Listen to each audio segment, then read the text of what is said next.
qasabtay ciidamada Yahuudda markii ugu horeysay inay howlgeliyaan nidaamka Arrow 3 ee difaaca gantaalada ridada dheer waxaana u suurta gashay inay ku soo ridaan gantaalada si isdaba joog ugu socday bartilmaameedyada Yahuudda iyagoo qayb ka mid ahna ay soo rideen maraakiibta badda Mareykanka ee ku sugan badda Cas haddii aan mar kale ku noqono qariitada oo aan u tagno dhulka ay Xuutiyiinta maamulaan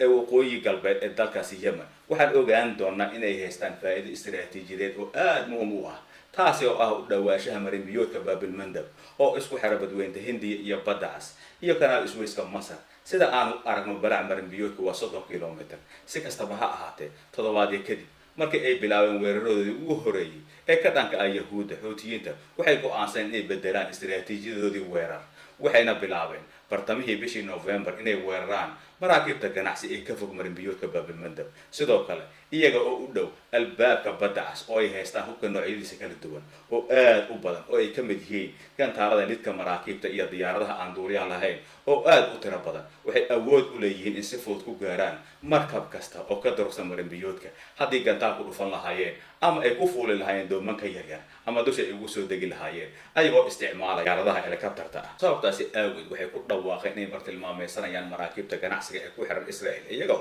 isku dayayay inay curyaamiyaan dhaqaalaha Yahuudda waana tan dhabta ah ee dhacday dhaqaalaha Israel kaasi oo si weyn ugu tirsan ganacsiga badda ayaa la go'doomiyay kadib markii dekedahoodii waaweynaa ay noqdeen bartilmaameedyada Xuutiyiinta oo dhinac ah iyo kooxda iska caabinta Falastiiniyiinta oo dhinac kale ah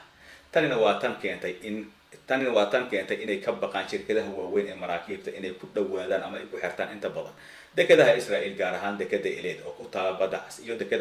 dekeda Ashqalaan oo ku taala badda Mediterranean oo aad